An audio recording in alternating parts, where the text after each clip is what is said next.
Guys, maulan nga kahaponon. Kuan pa kaning alas 5 pa pero mura nagkuan.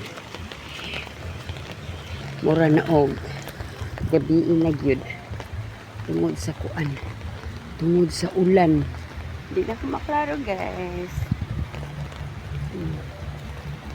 So, ang palibot. Ang palibot na ulan nga palibot. Diri ang sitwasyon sa amo karon. Maulan nun.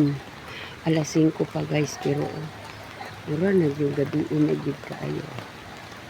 Inaani siya, guys. Agay. Thank you sa pagtanaw. Babayo. Ingat ta sa kahaponon nga ulanon.